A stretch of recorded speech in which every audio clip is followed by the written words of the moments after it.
Amados, vamos abrir o nosso livro, Nascidamente, na página de número 121. Estamos falando sobre o anticristo, o espírito do anticristo, né? Vocês sabem que na história da igreja, o anticristo, o tema anticristo, a ideia de anticristo, tem assumido pelo menos 3 linhas de interpretação. Tem aquela linha convencional, vocês tradicionalmente conhecem, que é a ideia de um homem que há de vir na qualidade daquele que se opõe a Deus e vai exigir adoração para si. A primeira interpretação que surgiu na história, me parece a mais prevalecente, é de que o anticristo seria um poder político, não um homem, mas um poder. Esse poder seria identificado com o Império Romano, né? Estaria de acordo com Daniel e também com o próprio livro do Apocalipse. Nós admitimos essas 2 interpretações, porque são possíveis, tem alguma relação, mas sobretudo nós entendemos o anticristo na linha orgânica, que é a terceira linha de interpretação, que é o anticristo enquanto um espírito, enquanto uma consciência, um espírito, não um espírito Gasparzinho, alminha, não, mas o espírito enquanto uma disposição mental, que vai assumindo as consciências da humanidade a fim de conduzi-la para longe de Deus. Então é assim que nós estamos abordando aqui nesse livro, Nascidamente. Na página 121, no último parágrafo, diz assim, olha, vamos lendo aqui. Assim, todos quantos aceitam a marca da besta, pela consciente conformidade de suas vidas ao espírito deste século, se tornam adoradores do ego, súditos do engano e inimigos da cruz de Cristo. Esse parágrafo, ele resume muito bem a ideia, né? Porque eu tenho insistido aqui, queridos, numa situação, e eu não sei por que algumas pessoas se opõem a esse entendimento, porque, por exemplo, quando se fala sobre Satanás, todos sabem que essa é uma figura bíblica que aponta para um ser que primeiramente iniciou todo o processo de oposição a Deus. Isso fique claro, oposição a Deus. Por isso que os termos Satanás quer dizer adversário. A palavra Satanás, Satã, literalmente ela não tem um sentido pejorativo e tampouco negativo.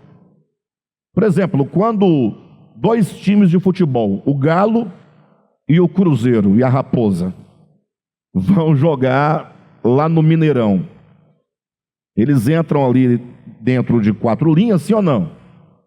E dentro daquele espaço eles são o quê? Adversários. Não existe sentido aqui pejorativo. Quer dizer que cada um luta pela sua própria vitória, e o que implica que a vitória de um é a derrota de outro. Mas se nós vivêssemos num país de língua hebraica, não diríamos que eles fossem adversários, diríamos que eles são Satã, porque é a palavra da língua que expressa essa ideia. No caso de Deus, em relação ao primeiro, o querubim, ele é Satã porque ele se opõe a Deus, ao reino de Deus, ao ser de Deus, aos propósitos de Deus, à vontade de Deus. Então, só que esse primeiro, ele não é um único. E aqui se instaura, presta atenção, aqui se instaura uma necessária diferenciação. Afinal, quem é o Satã, o primeiro lá, e quem é o querubim? São 2 coisas distintas. Não fazer essa distinção, confundir um com o outro, é cometer um erro crasso, um erro tremendo, o que vai levar a vários equívocos, né? Então entenda definitivamente, Deus cria criaturas, seres. Então o homem é uma criatura, somente isso. O querubim da guarda, o tal do Lúcifer, agora caído, ele é de uma categoria de ser criado chamado querubim. Nem anjo ele é, porque anjo é uma categoria de criação. Então tem os anjos, é uma categoria, e tem os arcanjos. Arcanjos são os primeiros anjos, mas são anjos, mas de uma hierarquia superior. Arqueanjos, arcanjo, esse arcan, esse arque, A-R-C, vem de arque, primeiro, líder, cabeça, princípio, né? Então, tem os anjos, melhor, tem os primeiros anjos, são arcanjos, depois vem os anjos posteriores, não é? Tem querubins, que não são necessariamente anjos, até porque são de categorias de criação diferentes. Tem os querubins, tem os serafins, e ainda tem os surubins. É peixe, mas também é uma criação. Não vai dizer que não é uma criação. Não tem o surubim?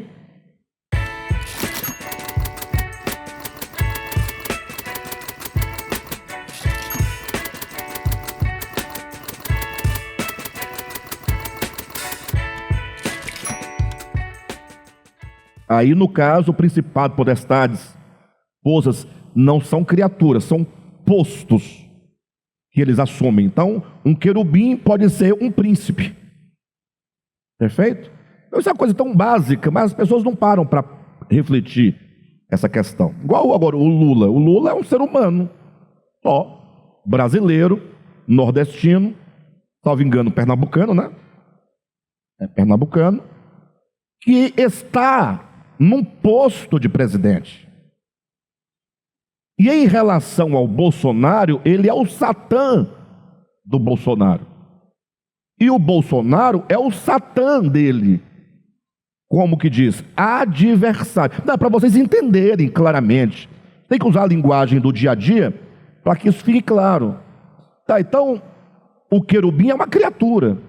Ele foi criado querubim da guarda, e quando ele for extinto, se é o caso, ele será extinto enquanto uma criatura querubim.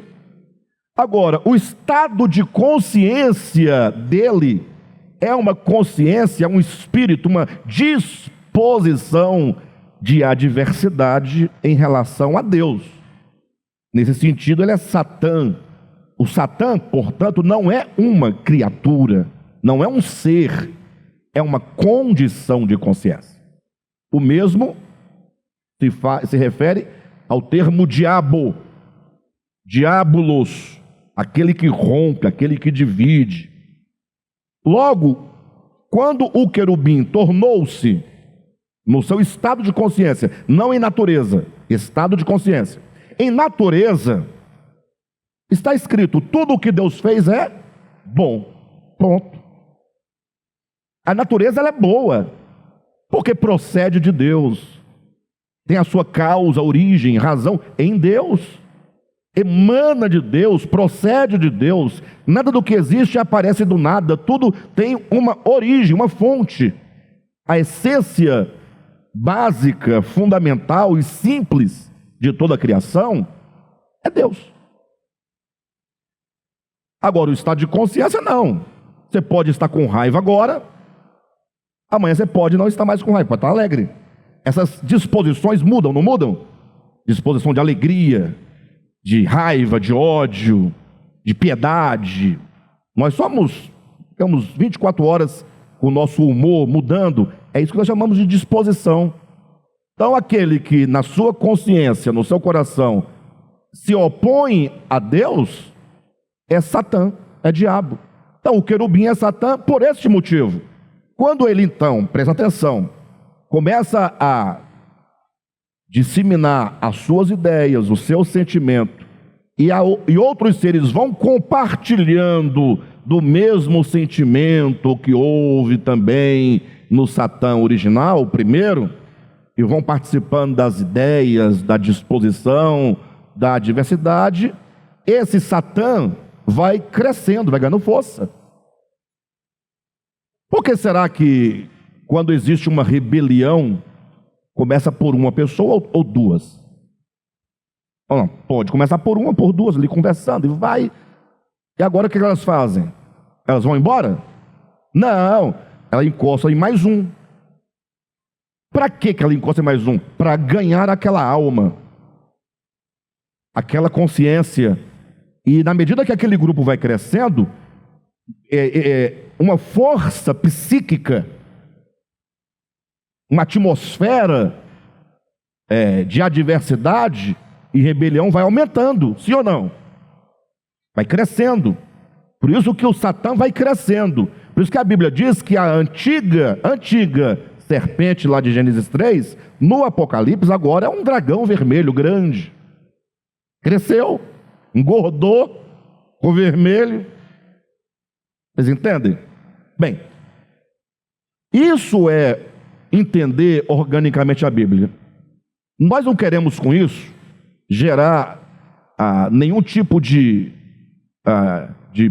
contenda, de discussão. Então o diabo lá não existe, o diabo é consciência. Não, o diabo é consciência, lá e aqui. Não existe. Diabo enquanto ser criado não existe. Lembrei agora do Padre Quevedo. Não é que existe, né? Não existe. Não existe mesmo, Deus não criou. Não existe uma coisa chamada diabo.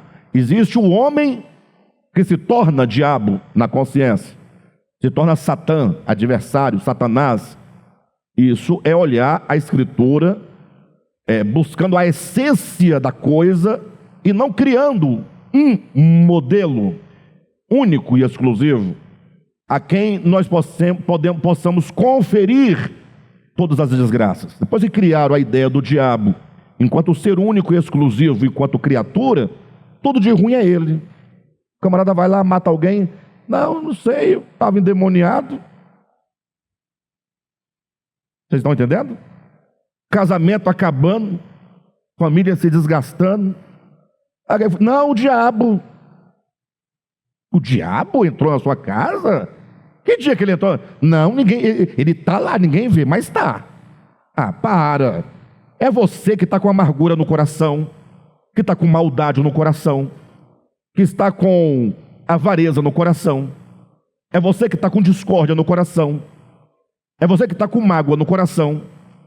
É você que está com impureza no coração. Não é o diabo. É ele, mas isso é o diabo. Essa disposição negativa que você carrega, que você pode escolher a qualquer momento mandá-lo embora da sua vida, em o nome de Jesus. Perfeito? O mesmo acontece com anticristo, enquanto espírito, disposição. E aí eu apelo sempre para a própria palavra, o próprio termo. Anticristo não quer dizer nada além do que uma disposição contrária a Cristo. Aí o Aldair fala assim: não, mas eu não sou contrário a Cristo. Gente, não o Aldair, evidentemente, mas não tem gente mais anticristo do que crente. Porque o que é ser anticristo? Olha, eu prefiro 1000 vezes um ateu, ou mesmo uma pessoa, um satanista, do ponto de vista que vocês estão entendendo, né? Que você sabe com quem você está tratando, do que uma pessoa que fica Senhor, Senhor, Senhor, Senhor, Senhor, Senhor Jesus, Senhor Jesus, Senhor Jesus, e é pilantra, vagabundo, mentiroso, matando as ovelhas, roubando as ovelhas, fazendo comércio da palavra de Deus, mentindo, enganando. Porque você sabe quando você lida com a pessoa, você sabe com quem você está lidando. Agora, o crente carrega o nome de Cristo, diz que ama a Cristo, diz que ama a Cristo. Irmãos, amar a Cristo é coisa séria. É coisa séria, não estou entendendo não. problema é que essa ideia de Cristo, de Jesus, de Bíblia, Evangelho, isso aí se tornou apenas as palavras próprias de uma religião que diz que você vai ser beneficiado no final se continuar nela. Mas amar a Cristo não seria nem mesmo amar uma pessoa, porque Cristo não existe também enquanto criatura. Não. A palavra Cristo quer dizer o quê? Ungido. Então, o Logos, que é assim que a Escritura se refere ao Cristo na eternidade, o Filho de Deus, o Logos, ele, na condição daquele que tem uma obra a realizar, ele é ungido. Então, é uma condição de obra, nesse sentido somente. Mas os crentes têm dificuldade de compreender essas coisas. Isso não é negar, nada a ver. Pelo contrário, é discernir. O Logos, ele é Cristo por causa da obra. Somente. Eu vou dar um exemplo mais prático ainda. O que eu sou? Eu, Alexandre. Eu sou um ser humano. Mais rudimentar possível da resposta. Só um ser humano. Quando eu nasci, eu era o quê? Um ser humano. Quando eu tinha 10 anos de idade, um ser humano. Eu era pastor?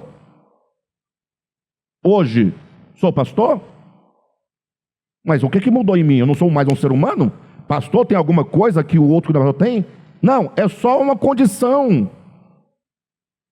É só uma condição.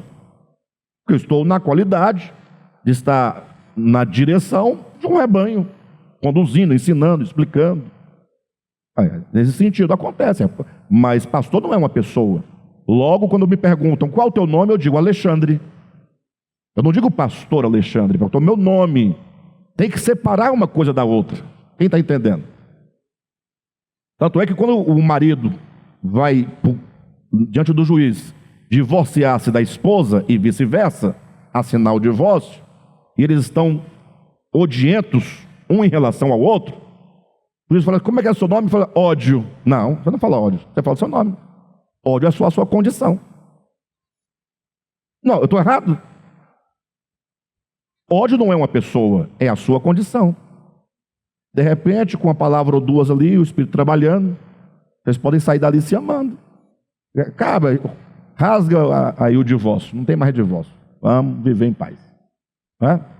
Aí muda a disposição de coração. Enfim, então, no caso anticristo, eu falava, não há ninguém mais anticristo que os cristãos, é porque veio o Cristo. Vamos tratá-lo assim, veio o Cristo. Aí o Cristo falou muitas coisas, não foi? Contou parábolas, muitos ensinamentos, tudo maravilhoso. Não tem nada feio. Só que quando você, por exemplo, pega as palavras de Cristo sobre as 10 virgens, você não tem que reproduzir a parábola para o outro. Não. Tem que extrair o significado para o outro.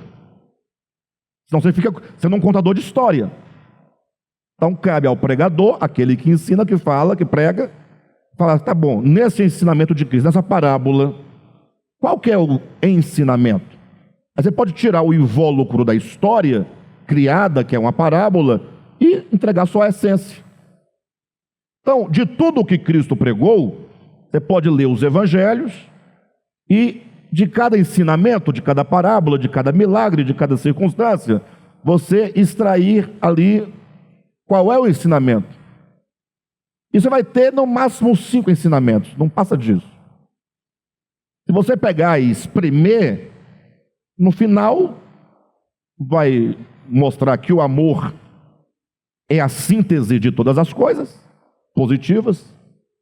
Deus se traduz em amor, Cristo se traduz em amor, o Evangelho se traduz em amor, a própria lei se traduz no amor. O amor é tudo. O ensinamento de Jesus é ame. Eu poderia trazer cada domingo para vocês aqui uma mensagem totalmente diferente. Poderia, por que não? Ou eu não tenho capacidade para isso? Não tenho conhecimento para isso? Mas por que eu vou ficar falando do amor toda a vida? Ué, é porque é o que tem que falar, ué. É a síntese. Estão entendendo? Um outro aspecto da mensagem de Cristo, um outro princípio, um ensinamento. Jesus pregava a mensagem da não violência. Não violência é a mensagem do Cristo. Qualquer forma de violência verbal, psíquica, emocional, financeira, qualquer tipo de agressão, ele é contra. Ele diz: olha, se alguém te ferir, quanto a você que é meu discípulo, não devolva. Pronto. Cessa ali, quando você acolhe o tapa que você levou, com resignação, com amor, perdoando a pessoa, ali encerra o ciclo. E por que ele diz oferece a outra face?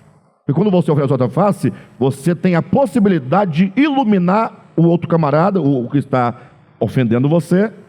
Com esse gesto, ele vai pensar: poxa, eu vou bater de novo em alguém que não reage? Pode ser que mata, mas pode ser que ilumine. Sim ou não? Houve quem na história, quando eu falo história, diz respeito às nações, né, o mundo inteiro, não, fez, na história, praticasse isso. Mahatma Gandhi praticou a não violência. Quando os exércitos ingleses, né, foram lá buscar o imposto do sal, ele falou: nós não vamos entregar, o sal é nossa subsistência. Ah, mas e aí? Nós vamos não fazer nada, vamos nos render. Se eles vierem para cima da gente, todo mundo de jejum, cai prostrado, ajoelhado. Vai matar? Deixa matar, mas não temos o que fazer. Essa resistência, ela é positiva, é do espírito. Não foi o que Jesus ensinou ou não? Ponto. Logo, quando um cristão leva o nome de Jesus e leva o nome de Cristo, mas para ele essas coisas do amor, da não violência, tudo isso traduz o Espírito de Cristo. Então, se o cristão é violento, logo, pelo menos no sentido de oposição, já está estabelecido, ele é anticristo na condição. Pode ser que por iluminação, pelo processo, ele tenha remorso, tenha arrependimento, sinta dor, mas ele quer mudar, ele sabe que ele tem alguma coisa que é contrária a Cristo, ele sabe. Eu não quero dizer com isso que todo cristão genuíno tenha plena harmonia com Cristo. Não, nós estamos no processo de termos plena harmonia. Estão entendendo, pessoal? Então, até quando fala de Cristo, de Jesus, nós não amamos Jesus, a pessoa, o homem nazareno. Isso é tolice. Tanto é que há algum tempo aí tentaram reconstruir a imagem do rosto de Jesus, os crentes se decepcionaram com o rosto de Jesus. Isso aí não é o meu Jesus. Vocês entendem que eles querem uma identificação fisionômica da coisa, cabelos compridos. Mas Jesus tiver cabelo curto igual o meu, não tem muita graça. Jesus tem cabelo grande, sim ou não? Jesus chegar de calça jeans, tênis, jaqueta de couro, não é o meu Jesus. Qual Jesus que você ama? O que a Igreja Católica reproduziu de olhos azuis? Europeu? Ariano? Não, o Jesus que você ama deve ser o amor, o acolhimento, a não violência. Isso é o Jesus, isso é o Cristo. Só. Mas e o homem não nasceu? Mas o fato de ele ter nascido ou não, está tudo certo. E agora? O que você ama no outro? Esse é o problema do nosso amor em relação a pessoas, por exemplo. A quem que você ama? Você ama? Será que tem alguém que tem um perfil, uma fisionomia, e você olha assim, não dá para amar essa pessoa? Não tem essas coisas ou não tem? Você não quer nem estar perto, não é interessante. Só que é um ser humano lindo, maravilhoso, uma luz. Não, mas dane-se a luz. Nós estamos interessados na aparência. É isso que nós estamos combatendo aqui no DEVAP. Não é?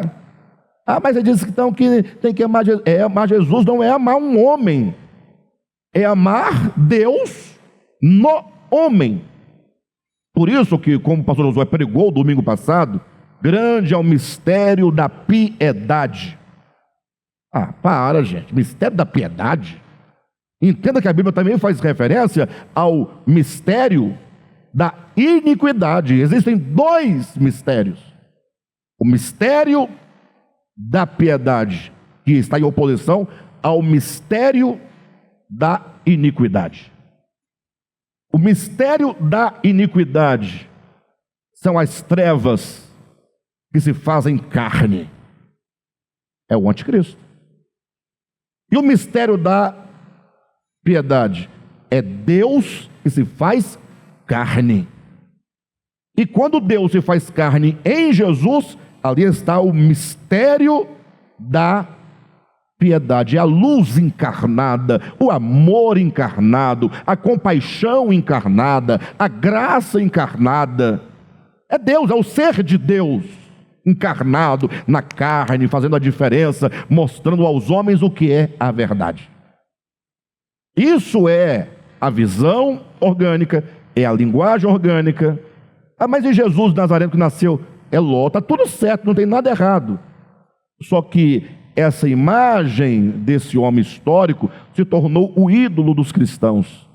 E o Espírito de Cristo tornou-se o inimigo dos cristãos. Porque em nome de Deus e em nome do Cristo, o ídolo, o que a igreja fez ao longo da sua história? Matou milhares e milhares de pessoas. A igreja. Ah, mas a igreja é institucional. Sim, mas fazia em nome do diabo? Não, fazia em nome de Deus, em nome da verdade, em nome do Evangelho, em nome da Bíblia. Ou seja, não concordou com a igreja, herege tem que morrer, ponto. E quando não tinha argumento, não, é bruxa, mata. Porque ia lá no quintal, tinha lá um capim santo, e aí achava que o chazinho de capim santo era bom para curar de febre, baixar a febre. Aí, quem faz isso é feitiçaria, mata porque é bruxa. Pastores protestantes, reverendos protestantes americanos, né, os que vieram lá da Inglaterra, né, para os Estados Unidos, fundaram as colônias americanas lá, reverendos, cabeças da igreja protestante, mataram milhares de mulheres. Matavam, queimadas, caça às bruxas. Aí eu pergunto, isso é evangelho? Isso é Jesus? Isso é Cristo? Não, isso é anticristo. Daí fica mais fácil você entender quão perverso é o anticristo. E até então, ninguém sabe quem é o anticristo, porque ele não chegou, do ponto de vista do aparecimento de um homem, não é? Ninguém sabe. Quando vier também, eu não vou adorá-lo, não vou me prostrar diante dele. Puxa, mas é possível que você não se curvando diante dele, desse homem que virá, estamos trabalhando a hipótese, você continue curvado para Satanás. Quando lá Paulo fala aos Coríntios, né? O Deus desse século, tem que parar um pouco. O Deus desse século cegou o entendimento dos incrédulos, para que não lhes resplandeça a luz do Evangelho, da glória de Cristo. Deus desse século para um pouco e pensa, o Deus com D minúsculo. Então, o que é um Deus com D minúsculo? É aquilo que, não sendo Deus, se coloca por Deus. Ou não? E, consequentemente, exige o quê? Todo Deus tem que ser adorado, servido, obedecido. Eu pergunto, isso não é a semente da queda lá em Gênesis 3? Se comerdes do fruto, serás como Deus. Não está lá? Não é a origem? Alexandre, mas falando de novo desse assunto, mas eu vou falar de quê? De que eu vou falar para vocês? Se essa semente, essa raiz está aí, em mim, em você, e esse é o nosso inimigo. Aí eu pergunto, você com 50 anos de idade, para mais ou para menos, já viu por aí o Deus deste século?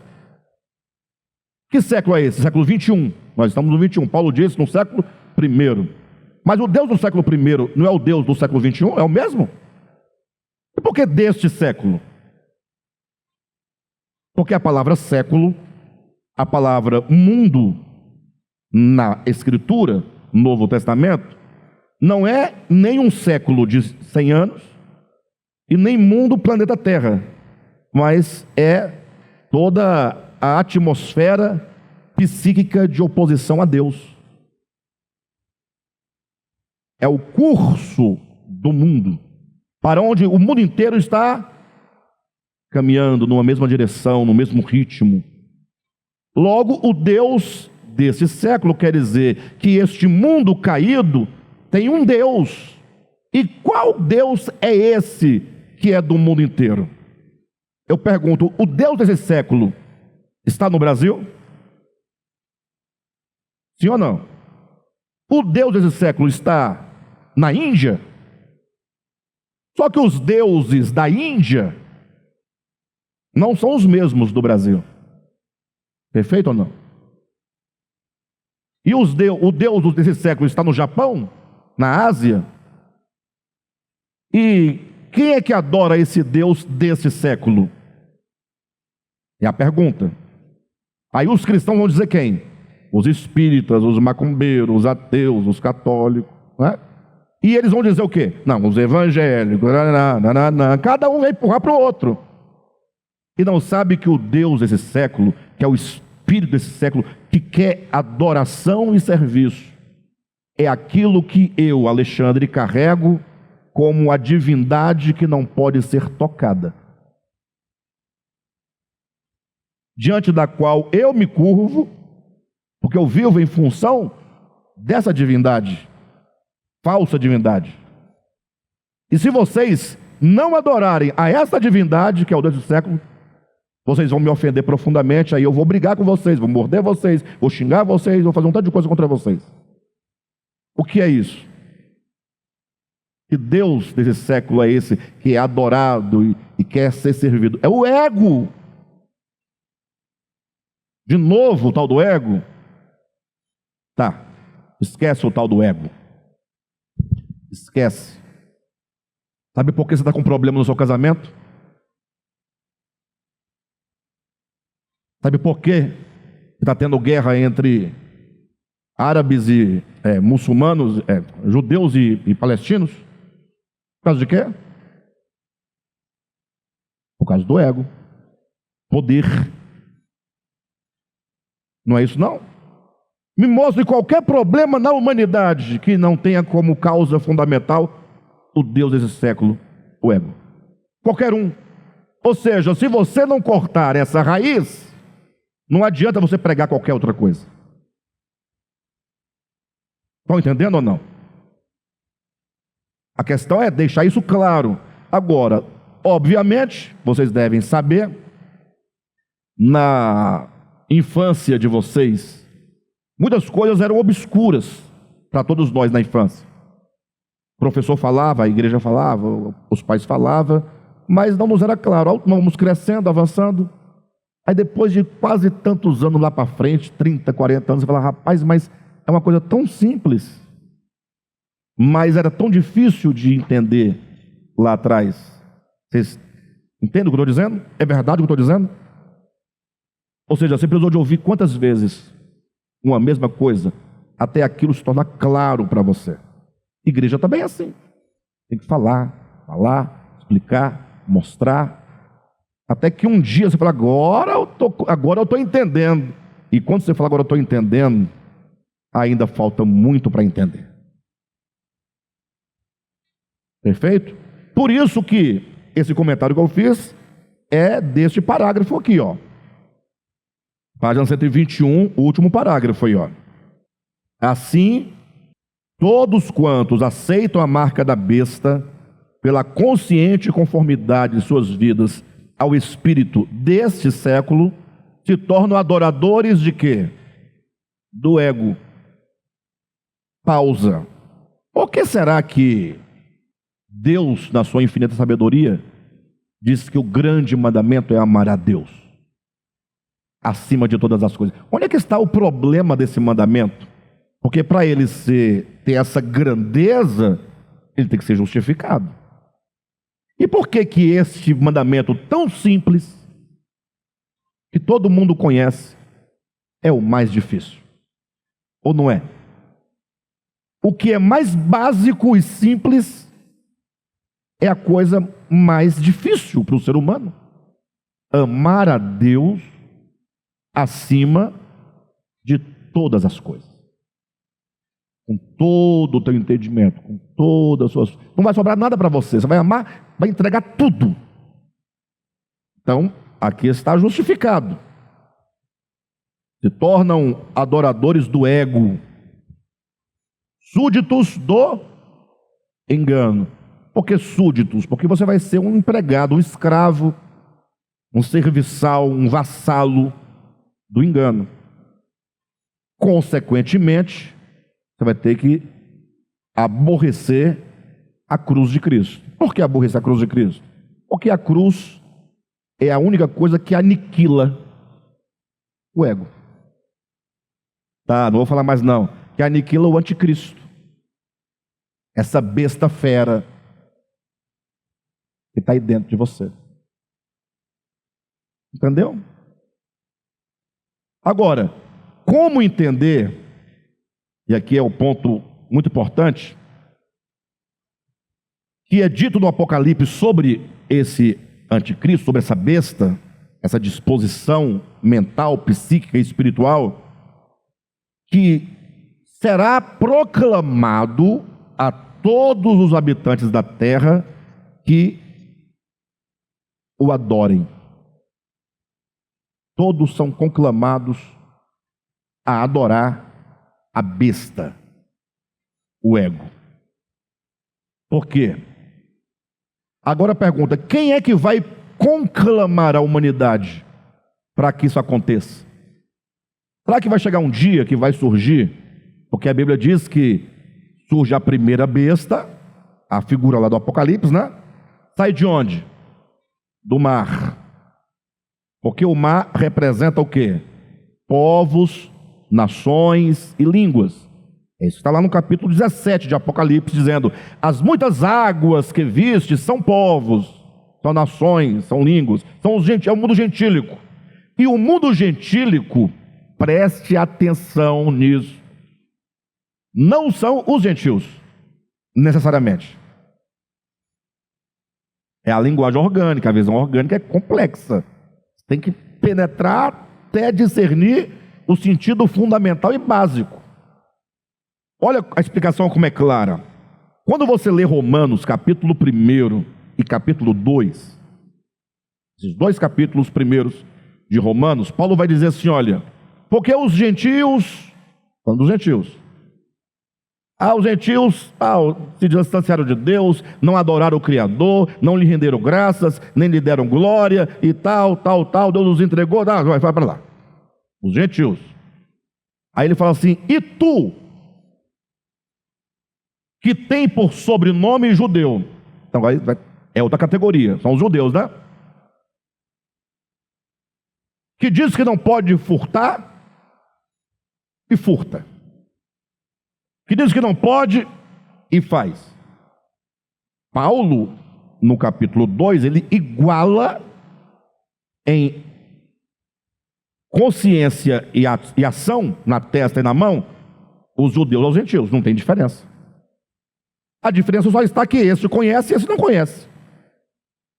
Então, no sentido da consciência e da prática, em Romanos 1 e 2, não há distinção, é tudo igual.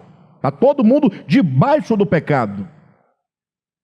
Ora, então onde é que está a ideia de gentios e de judeus? Qual o sentido, o princípio que se extrai disso, para entendermos por que a besta sai do mar e a outra besta sai da terra? Vocês estão entendendo para onde eu estou caminhando? Porque se os gentios são as gentes, os povos, e são, de fato, não há uma negação, nós estamos apenas tentando extrair daqui o princípio, que é o que vale.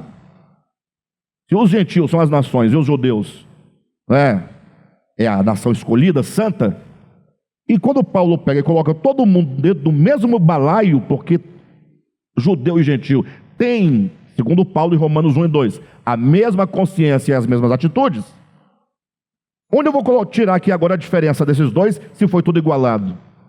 Se a consciência de ambos os povos é a mesma, e a prática, no final das contas, é a mesma, como é que eu vou manter a diferença entre gentios e judeus? Eu tenho que ter um princípio.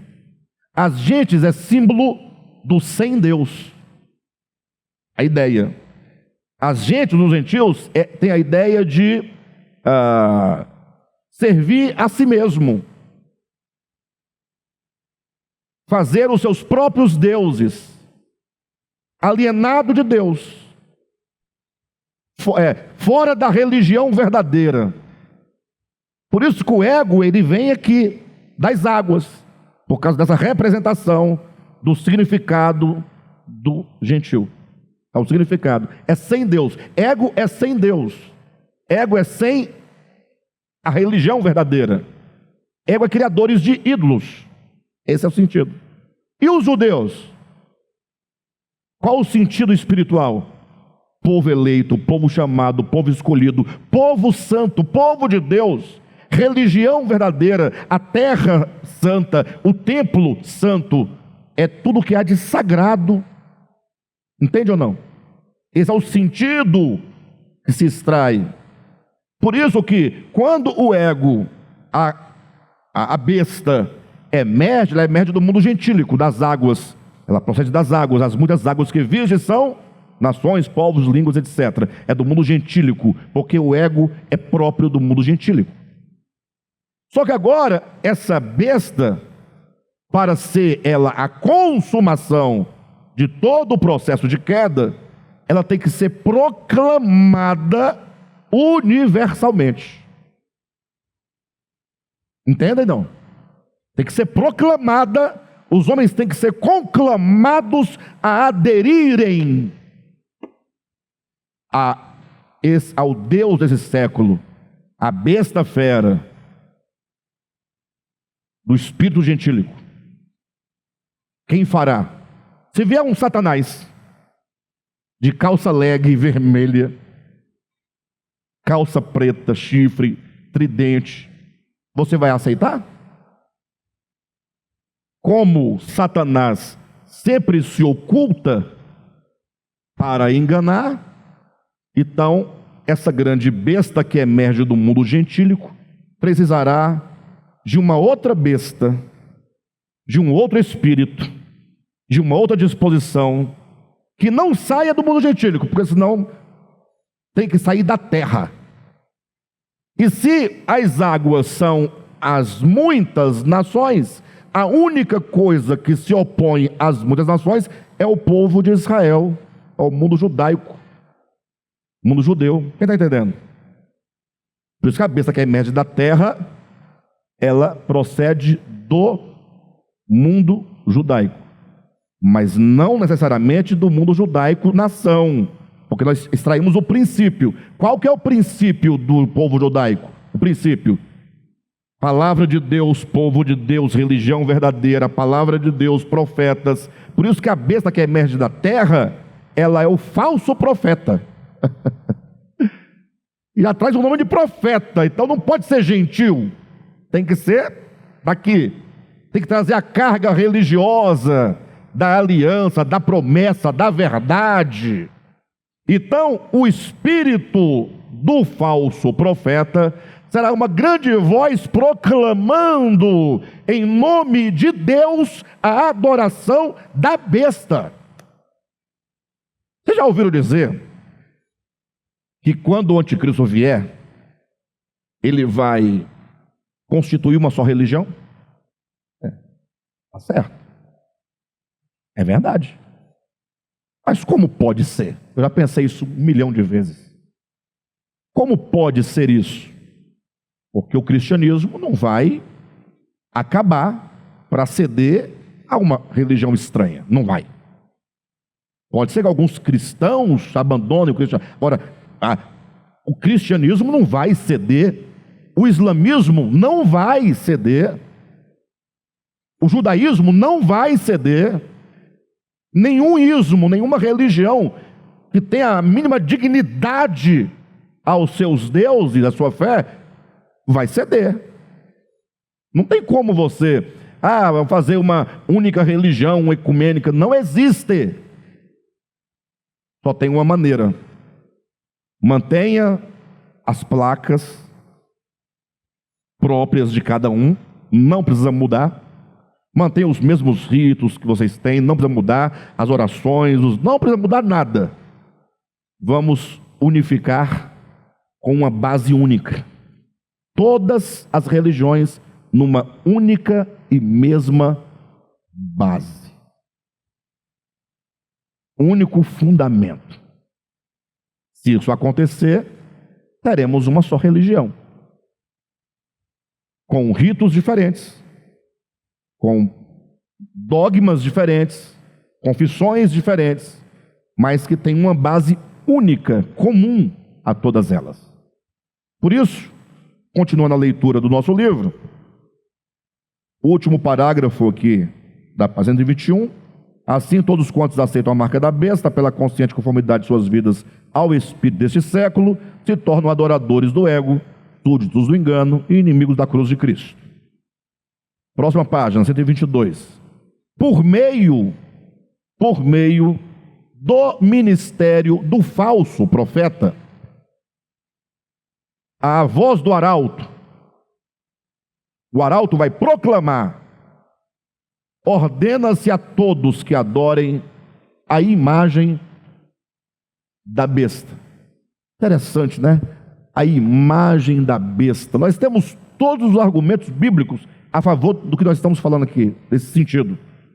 Porque o homem é criado à imagem e semelhança de Deus.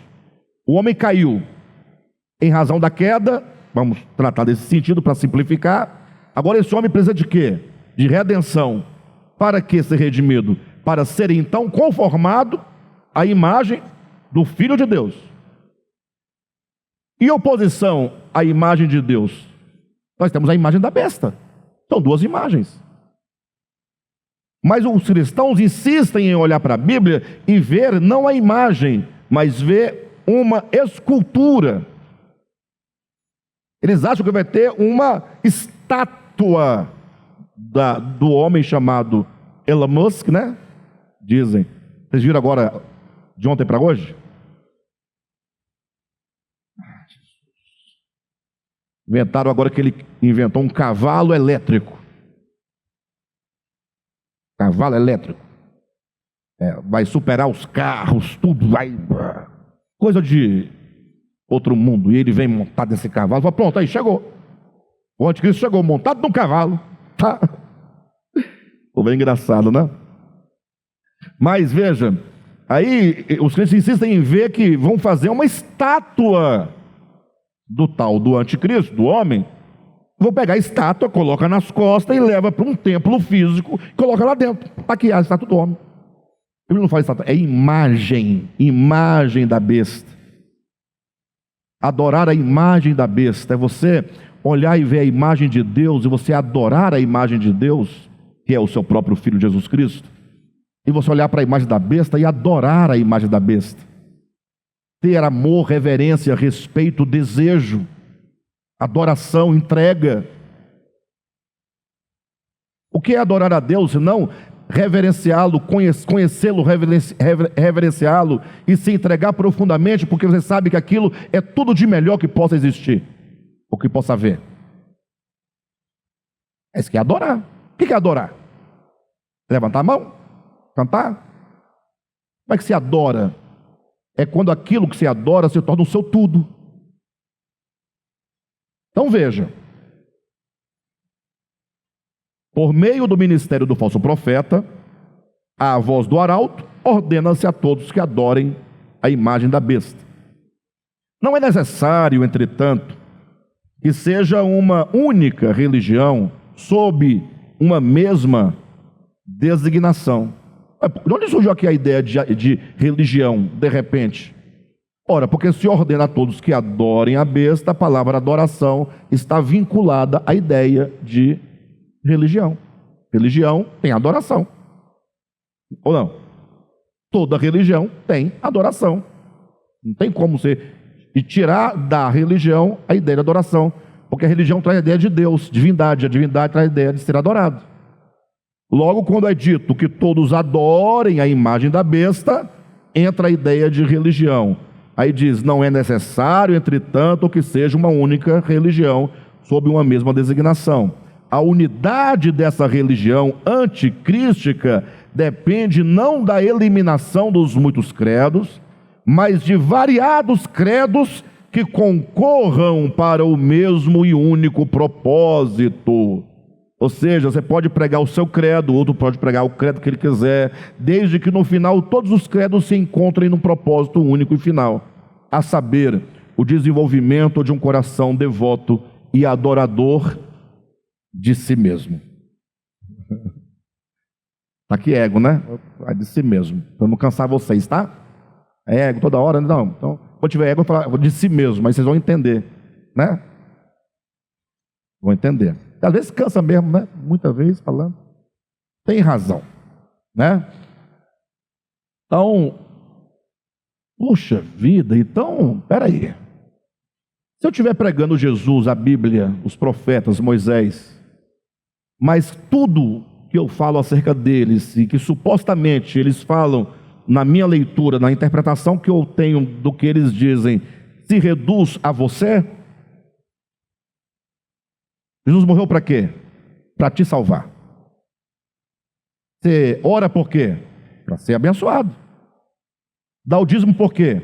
Para abrir as janelas do céu, para me abençoar. Você vai ao culto por quê? Para ser curado. Por que o povo sai da igreja? Porque ele carrega consigo alguma insatisfação, algum desejo ou suposta necessidade que não lhe foi atendida. Deixa de atender a uma pessoa que vai, não, vou sair dessa igreja. Por quê? Porque ela está aqui para receber algo. Se não recebe, sai. É daqui e em qualquer outro lugar. Perfeito? Por que faz aquilo outro? Não, porque quando eu morrer, eu vou para o paraíso. E lá tem 70 virgens me esperando. Você não dá conta de uma. Eu estou errado, marido? Mas o camarada não dá conta de uma. Aqui, quer se encontrar com 70 lá. Só para passar vergonha e raiva. Passar vergonha e fazer raiva, né? Vai sofrer. Mas ele quer ir para lá, porque lá tem as virgens. O outro serve a Deus para quê? É para ser salvo, não quer ir para o inferno, quer ir para o céu. Logo, vê que o final é sempre você. Aí o outro faz caridade. Para que caridade?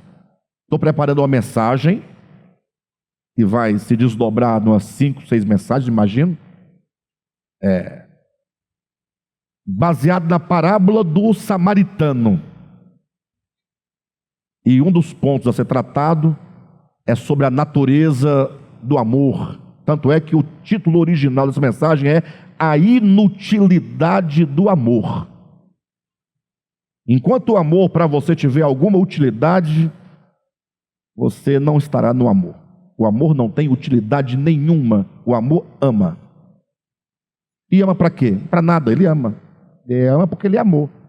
Se você ama porque o outro cozinha para você, passa a sua roupa, banca a casa, porque tem saúde, porque é bonito, e quando isso acabar, você vai largar? Lógico, acabou o amor. Não é isso? O amor é extraordinário. Bem, de todo modo, essa é a ideia, não é? Então, a ideia de que a despeito de quantas religiões haja, O fato é que vai ter um fundamento único. Esse fundamento único é, como diz aqui no texto, vamos lá? 2 pontos. O desenvolvimento de um coração devoto e adorador de si mesmo, a saber, do ego. A despeito do número incalculável de religiões existentes, a voz do falso profeta se faz escutar por meio de muitos oráculos, que em uníssono e por meio de variados dogmas conclamam os homens à adoração de si mesmos, ainda que isso seja feito em nome de Deus. Não olvidemos, não nos esqueçamos de que o falso profeta, a segunda besta, tem aparência de cordeiro, mas fala como dragão. Ou seja, essa besta que emerge da terra, e aí do mundo judaico em relação ao mundo gentílico, mas não é nem gentil nem judeu, é o sentido espiritual da ideia de gentilidade e de judeu, né? É o sentido. Eu espero ter ficado claro, para ninguém achar que eu estou dizendo que o falso profeta é um judeu. Não. Não nesse sentido. Porque nesse sentido, tudo se destrói quando Paulo coloca ambos no mesmo sentido espiritual. Logo, o que se destrói não é o povo, né? Enfim. Então, não nos esqueçamos que o falso profeta, a segunda besta, tem a aparência de cordeiro, mas fala como dragão. A besta que emerge da terra, ela é o falso profeta. Quem disse isso? Está lá em Apocalipse capítulo 19. Depois da narração, a partir do versículo 11, que fala sobre a vinda do Senhor. Vamos ler rapidamente, só para que ninguém tenha dúvida. Apocalipse capítulo 19, versículo 20. Mas a besta foi o quê? Aprisionada.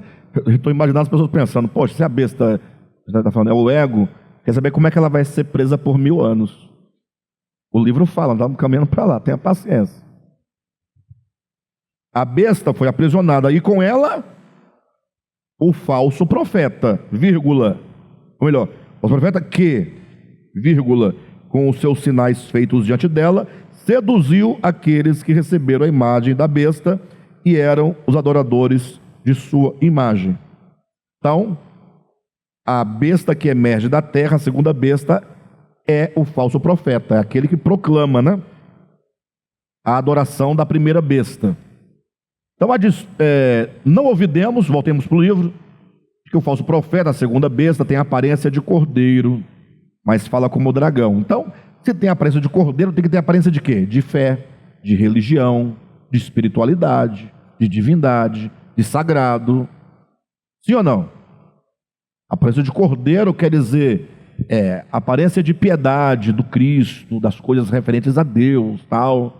Só que quando ela fala, você reconhece que ali é só uma capa de religiosidade. A voz é de dragão, é satânica. Seus representantes são falsos apóstolos, obreiros fraudulentos, que se transformam em apóstolos de Cristo. Agora, cuidado. Quando fala que apóstolos, neste livro, tá? Lá em Paulo, 2 Coríntios capítulo 10, né? 11, né? Ele fala dos falsos apóstolos, etc. O contexto imediato, ele está falando dele, de si mesmo, enquanto um apóstolo de Deus, e de falsos apóstolos que surgia na igreja. Quando aqui eu assumo esse texto e coloco aqui, a ideia de apóstolo não pode ser uma ideia exclusiva do cristianismo. Entende? Apóstolo é enviado. Qualquer pessoa que se diz enviado por Deus para ensinar o mundo deve ser entendido como apóstolo. Entenderam ou não? Ou seja, o fulano de tal foi enviado. O sentido ele é um enviado, logo, teoricamente, é um apóstolo. Não estou dizendo que é apóstolo de Cristo, do Cordeiro, nada a ver, para de bobagem. É apenas o sentido. Porque nós não podemos restringir a voz do falso profeta apenas a uma voz evangélica. Cristianismo vai além disso. Então, para encerrar, seus representantes são falsos apóstolos, obreiros fraudulentos que se transformam em apóstolos de Cristo, sempre cercados por pessoas que não amam o verdadeiro evangelho, pregam em conformidade com aquilo que o público deseja ouvir, segundo as suas próprias cobiças. Suas mensagens não só agradam aos ouvidos do ego, como também o fortifica, consolidando o desejo latente de ser igual a Deus. Tá bom? Bem, semana que vem nós vamos retomar nossos estudos daqui, de onde paramos hoje. Espero que essas explicações estejam ajudando a todos vocês a compreenderem o sentido orgânico dessas verdades.